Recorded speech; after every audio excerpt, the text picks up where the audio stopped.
तो चलिए अपने नेक्स्ट सेशन की हम शुरुआत कर रहे हैं और जैसे जैसे मैं देख रहा हूँ कि रात गहराती जा रही है और ये लाल चौक और खूबसूरत होता जा रहा है, तो चलिए एक पॉजिटिव नोट से वापस इस सेशन की हम शुरुआत करते हैं। थोड़ी गहमा गहमी हुई बीच में, लेकिन ठीक है, it's all part of debate, that's why we call it debate.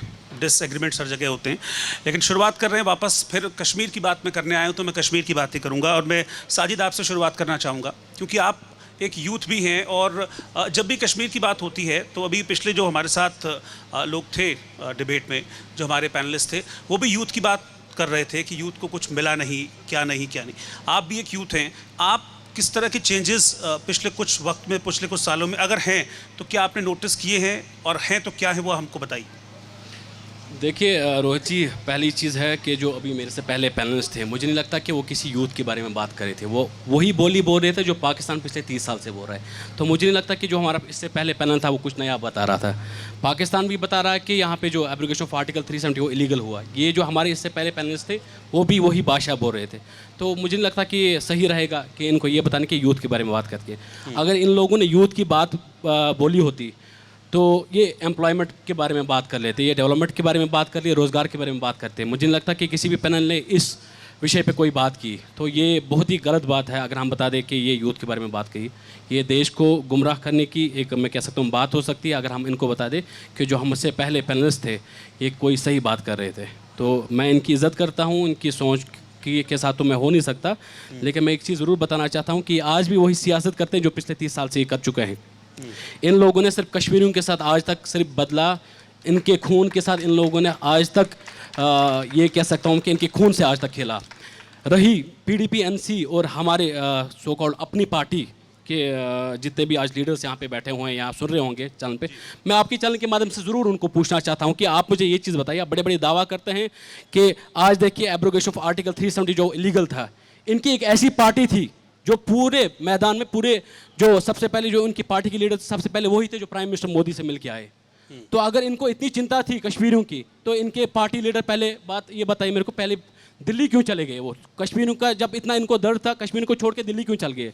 और दूसरी बात आपको बता दूं, इनकी पार्टी ये कहती है कि हम लोगों के लिए बात करते हैं। जब लोगों की बात करते हैं तो यहाँ के पॉलिटिकल लीडर्स थे, सिर्फ इनकी पार्टी वाले बाहर घूम रहे थे। और उसी के बाद क्या इनकी पार्टी को इतना लगता कि it was necessary to float a political party? And उस टाइम पे जब लोगों को इनकी ज़रूरत थी, इन लोगों ने लोगों के साथ धोखा किया। एंड ये अपनी पार्टी कोई नई पार्टी नहीं है, ये अपनी पार्टी जो है पीडीपी और एनसी की नई ब्रांच है। सिर्फ नाम चेंज हुआ है, बोर्ड चेंज हुआ है, लेकिन लोग वही हैं। सिर्फ इनको लगता है कि आज लोगों को बेवकूफ़ बना लेंगे कि हम जी ये कश्मीरियों के ठेकेदार हैं, हम लोग यूथ के बारे में बात करते हैं। हमने देखा पिछले 30 साल से इन लोगों ने कितना यूथ के बारे में बात की। राजा मुनीब, आप कॉलमिस्ट हैं और कॉलमिस्ट जो होता है, लिखने वाला जो होता है, वो लिखने से पहले पढ़ता है, लिखने से पहले चीज़ों को समझता है और फिर वो चीज़ वो लिखता है। यानी कि उसको पूरा ऑब्जर्व करना पड़ता है चीज़ों को लिखने से पहले, उसको डॉक्यूमेंट करने से पहले। तो आपकी ऑब्जर्वेशन क्या कहती है कि कश्मीर क्या चाहता है, कश्मीर का यूथ क्या चाहता है? देखिए, सबसे बड़ी चीज़ आर्टिकल 370 रिमूवल के बाद अगर हम यूथ की बात करते हैं, पहले मैं यूथ पर आता हूँ।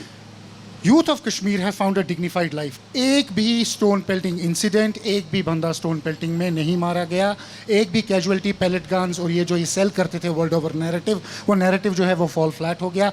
हम बात करते हैं हमारे लीडर्स जो हैं वो जेल में हैं। कौन है आपके लीडर्स? क्या आपके लीडर अल्ताफ बुखारी है या यासीन मलिक हैं? या आपके प्रियंका गांधी है या यासीन मलिक है? आप किसकी बात कर रहे हैं? किस लीडर की बात कर रहे हैं आप? कौन है जेल? जेल में वही है जो पाकिस्तान के साथ था, जिसने यहाँ पे टेररिज्म को सपोर्ट किया। जो जेल में नहीं है, जो सड़क पर सियासत कर रहा है, वो इंडियन लीडर है, वो पाकिस्तानी लीडर, और वो जेल में नहीं है। जेल में सिर्फ वो लोग हैं ना। यूथ की जहाँ तक हम बात करते हैं, अगर हम डेवलपमेंट की बात करते हैं, देखिए दो चीज़ें हैं। राइजिंग अनएम्प्लॉयमेंट कश्मीर में एक बहुत बड़ा इशू है, but you have to see it in a perspective जहाँ पर what is the reasons behind this. You have 3 consecutive lockdowns in Kashmir, 2019, 2020, 2021। What people have forgotten is कि अगर अब आप देखते हैं आज की डेट में कश्मीर जो है हेविली एंसिलरी इंडस्ट्रीज़ पे डिपेंडेंट है, हॉस्पिटैलिटी पे डिपेंडेंट है, हॉर्टिकल्चर पे डिपेंडेंट है, राइट। इस बारी मोर दैन 1 करोड़ टूरिस्ट पिछले 30 साल में, अगर हम नंबर इकट्ठा भी करेंगे तब भी जम्मू कश्मीर में 1 करोड़ टूरिस्ट कभी नहीं आया, जो इस साल आया है। और अभी सीजन है, और इस साल है, और अभी साल खत्म नहीं हुआ, अभी साल खत्म नहीं, अभी साल चल रहा है। तो ये भी एक चीज है जो आगे जाएगी ना यूथ की जहां तक। तो इसको क्यों छुपा लेते हैं फिर? क्योंकि आपको एक फॉल्स नैरेटिव जो है, देखिए यहाँ की पॉलिटिकल पार्टीज की एक प्रॉब्लम है। इनको ये लगता है कि यहाँ के लोग और यहाँ का जो यूथ है ये स्टूपिड है. They are going to get emotional. They're सिर्फ going to tourist sell का आना, 30-year-old. tourist They're going to sell the 30-year-old narrative. That is not going to work. आज का youth ढूंढ रहा है development. आज का youth ढूंढ रहा है integration. Look at the way things have changed on the ground, from sports to arts to culture. Every Kashmiri youth on Instagram have thousands and lakhs of followers. They want to integrate. But unfortunately, the political stuff ऐसा चल रहा है कि जहाँ पर हमारी जो parties हैं, जो regional parties हैं, ये इसको आगे ले जाना नहीं चाहते. दानिश साहब, टूरिस्ट का आना, जैसे कि मुनीब जी ने बताया अभी कि टूरिस्ट का आना, टूरिस्ट का बढ़ना, और अभी भी हमने देखा कि बाकी है अभी सीज़न, तो क्या ये इंडिकेट नहीं करता कि जो डर और एक नैरेटिव सेट करने की, जैसा कि मुनीब जी ने बोला, वो नैरेटिव शायद अब ख़त्म होता जा रहा है और लोगों को चीज़ें समझ में आने लगी हैं? ये यही इंडिकेट करता ना कि डर नहीं है, दहशत नहीं है, तभी तो टूरिस्ट बढ़ रहा है. देखिए, आपने बड़ी, जो इससे पहले भी पैनलिस्ट बैठे थे, I hope I won't be interrupted, आपने बड़ी जतन की कि नए कश्मीर की बात की जाए, तो मुझे पूरी यही कोशिश रहेगी कि मैं नए कश्मीर की ही बात करूं, आपके नए कश्मीर का आपको सैर कराऊं. और आप बार बार कहते हैं कि हम यूथ की एस्पिरेशंस को सुनना चाहते हैं, यूथ को सुनना चाहते हैं. As an elected representative, as someone who has taken oath on the Indian constitution to uphold it, I am speaking here as an Indian, as a proud Indian, which gives me right under Indian Constitution to speak freely. और जब यहाँ इस मंच पे कोई भी बात करता है, आपको उसे टोकना नहीं चाहिए. इख्तिलाफ राय हो सकता है, कोई 370 के हक में बात कर सकता है, वो भी हमारे आइन का हिस्सा था. 370 को हटाया गया, वो अनकॉन्स्टिट्यूशनली हटाया गया. अनकॉन्स्टिट्यूशनली मैं इसलिए कहता हूँ, अगर यहाँ की कॉन्स्टिट्यूएंट असेंबली ने उसको रिकमेंड किया होता, फिर हटा दिया जाता, तो हमें कोई एतराज़ नहीं था उसमें. जहाँ तक आप कश्मीर के यूथ की बात करते हैं, कश्मीर के यूथ में एलिनेशन बढ़ गई है. सच बोलना और सच सुनने की क्षमता बढ़ा लीजिए. अगर आप वही बोली सुनना चाहते हैं जो आजकल बाज़ारों में बिकती है, तो मैं ये कहता हूं कि 4 अगस्त को यहाँ पे बच्चे रोते रोते पैदा होते थे, और 5 अगस्त से अब यहाँ बच्चे जितने भी पैदा हो रहे हैं वो हंसते हंसते पैदा हो रहे हैं. बेमतलब की बेतुकी बातें छोड़ दीजिए. ये जो यहाँ पर आप हमारे मुल्क का झंडा देख रहे हैं, ये हम 4 अगस्त को भी उठाते थे, इसके लिए हमने 4 अगस्त को भी खून दिया है, 5 अगस्त को भी खून देंगे, 5 अगस्त के बाद भी खून देंगे. ये आपकी देन नहीं है, ये किसी सरकार की देन नहीं है, ये हमारी जाती, तो ये तो अच्छी बात ये है, हमारी जाती आइडियोलॉजी है. ये हमारा जो आइडिया ऑफ इंडिया है, जो गादीज इंडिया है, जो सेक्युलर इंडिया है, जिस मुल्क में डिफरेंट रिलीजन्स के लोग रहते हैं, डिफरेंट सोच रखने वाले लोग रहते हैं, एक मुल्क उससे बनता है. हमारा मुल्क एक खूबसूरत मुल्क है, उसमें डिफरेंट ओपिनियंस है, डिफरेंट शेड्स ऑफ ओपिनियंस है, उन सबको रिस्पेक्ट करना चाहिए. तभी तो आपको दिया ना मैंने, तभी तो आपको मौका दिया ना जी. मुझे तो नहीं पता कि आप क्या बोलने वाले हैं, क्या नहीं बोलने वाले हैं. मैं बिल्कुल वही बात आपको मौका दिया. मैं अपने पिछले जो मेहमान थे उनसे भी इसी बात को कह रहा था. मैं अपने पिछले मेहमान हैं उनसे भी ये कह रहा था कि बात करते हैं डिसएग्रीमेंट सर जगह, जहां कॉन्स्टिट्यूशन है और डिसएग्रीमेंट होगा. ये नहीं कहना चाहिए कि ये पाकिस्तान की बात करते हैं. मैं बिल्कुल साजिद साहब से उससे इख्तिलाफ करता हूं. यहाँ पे जितने भी लीडर हैं, मेन स्ट्रीम के लीडर हैं, उन्होंने जाने दी है इस झंडे के पीछे. और आज यहाँ कोई भी उठ के ये कहे कि जिसको 4 दिन हो गए सियासत में, कोई कहे कि ये जी पाकिस्तानी है, शर्म आनी चाहिए इनको. पाकिस्तानी एक मेन स्ट्रीम का सवाल झंडा झंडा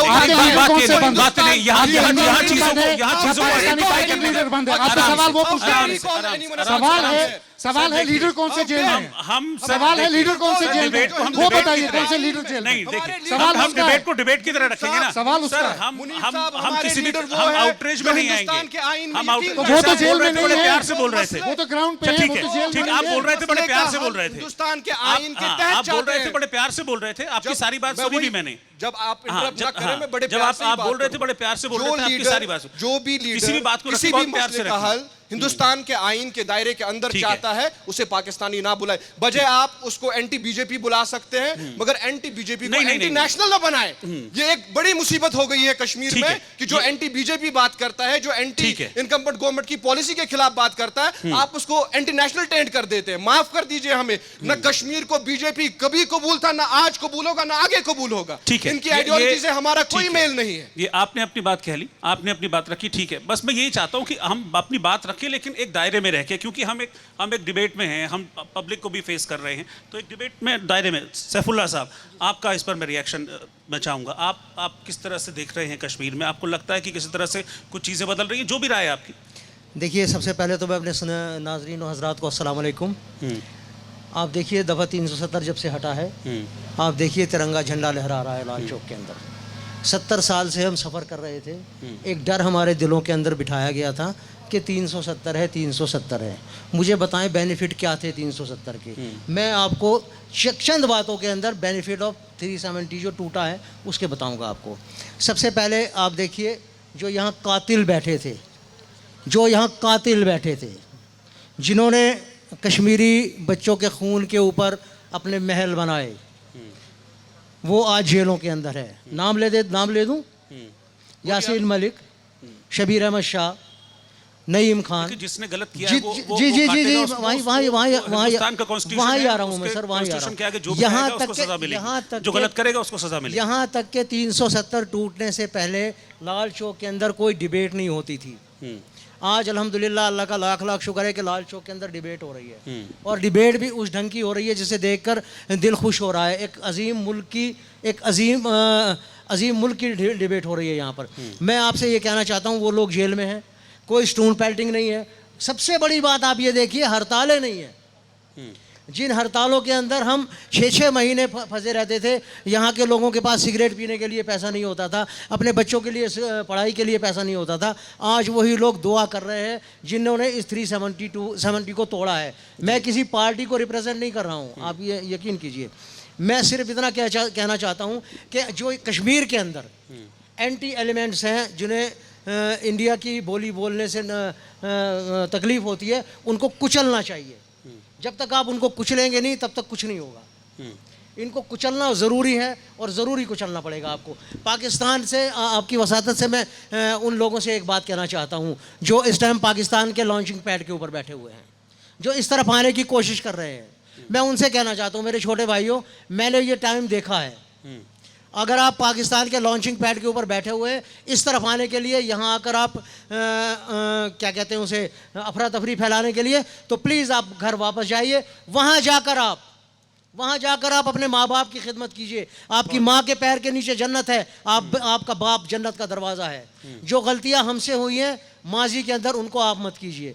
37 और आपकी वसातत से मैं अपने हुक्मरानों से, इस अजीम देश के रहनुमाओं से एक बात कहना चाहता हूँ, आपकी वसादत से, कि कश्मीर का यूथ जो है वो परेशान हो चुका है स्टोन पेल्टिंग से, बंदूक से, ड्रग से। हम चाहते हैं कि आप यहाँ पर डेवलपमेंट कीजिए। आप यहाँ पर कुछ फैक्ट्रीज़ लगाइए, आप कश्मीरी नौजवान को कारोबार दीजिए, ताकि वो आने वाले समय के अंदर अपने देश का नाम रोशन कर सके। इन्होंने 370 हटने की बात की और उसके फायदे बताए। मैं एक ही बात आज इस मंच से अपने पूरे देशवासियों से कहना चाहता हूं। एक कश्मीरी युवा होने के नाते मैं अपने पूरे देश हिंदुस्तान के वासियों से एक ही बात करना चाहता हूं। मेरे देशवासियों, पिछले 3 साल से मुझसे मेरे वोट देने का हक छीना गया है। मेरी स्टेट को डाउनग्रेड करके यूपी बना दिया गया है। मेरे से असेंबली छीनी गई है। खुदारा मेरे स्टेट को बहाल कर दिया जाए और मेरे यहाँ असेंबली इलेक्शन लड़ा है, मैंने अभी जमहूरियत है उसको दोबारा यहाँ पे बहाल किया जाए। We contested elections in 2018. If municipal committees and panchayats are enough, please dissolve the government in Gujarat. Please dissolve the government in New Delhi. Please dissolve the government in Madhya Pradesh. If panchayats and municipal committees are enough, dissolve every state government in the UP. चिल्ला के बोलने से बात का हल नहीं होता है। चलिए, चौथा इलेक्शन ठीक है। बिल्कुल जनाब, इलेक्शन करवा दीजिए। ग्रास रूट डेमोक्रेसी गुजरात में भी थी, दिल्ली में भी थी, कश्मीर में नहीं थी। इस बारी ग्रास रूट डेमोक्रेसी। अरे सर आप देखिए, मुफ्ती साहिबा ने आज तक ठीक है, महबूबा मुफ्ती साहिबा ने, फारूक अब्दुल्ला साहिबा ने आज तक यासीन मलिक के खिलाफ कोई कार्रवाई नहीं की। नहीं, उनको देश का कानून सजा दे रहा है यासीन मलिक। हाँ, कानून सजा यासीन देगा, मलिक को देश के कानून ने जिसने सजा गलत दी किया वो सजा है। एक लास्ट खाएगा। कमेंट साजिद, एक लास्ट कमेंट आपका, फिर क्योंकि मेरे पास टाइम कम है, एक लास्ट कमेंट आपका, फिर उसके बाद रोहित जी, पहली चीज़ है, मैं आपको एक चीज़ बताना चाहता हूँ कि जो ये मेरे साथ भाई बैठे हैं, ये बड़े बड़े दावा करते हैं। मुझे पता है कि इनका इलेक्ट्रॉनिक पॉलिटिक्स में इंटरेस्ट है, इसलिए ये लोगों को गुमराह भी कर रहे हैं, प्लस दूसरे लोगों पे ये चीज़ क्लेम कर रहे हैं कि हमसे हक छीना गया। मैं इनसे एक चीज़ सवाल नहीं, कोई हक छीना नहीं गया। मैं इनसे एक कोई हक नहीं छीना गया। सवाल एक चीज़ ज़रूर करना चाहता हूँ। मैं इनसे ये सवाल करना चाहता हूँ, आप खुद को ये कहते हैं कि हमसे बात करनी नहीं चाहिए, लेकिन आप कैसे क्लेम कर सकते हैं कि यहाँ पे कश्मीर का युवा है या कश्मीर के जो लोग हैं वो कभी बीजेपी के साथ वोट नहीं कर सकते या बीजेपी को कभी सपोर्ट नहीं कर सकते? जो लोग कल यहाँ पे लाल चौक में यहाँ पे तिरंगा रैली में खड़े थे, क्या वो पाकिस्तान के लोग थे? क्या वो पाकिस्तान के लोग थे? हम पॉजिटिव नोट पे एंड कर रहे थे। ठीक है, ठीक है, ठीक है, नहीं ये ठीक है, ये विशेषाधिकार है, ये विशेष, आप कौन किसको वोट करना चाहता है, कौन किसको वोट करना चाहता है हम नहीं बताएंगे। ठीक है, ठीक है, मैं नहीं चाहता कि यहाँ बहस हो, क्योंकि मैंने बहुत अच्छी डिबेट सोचा। ठीक है, शुक्रिया, मैं यहीं इसको खत्म कर रहा हूँ, thank you very much. For more such videos, subscribe to the NewsX YouTube channel, hit the bell icon.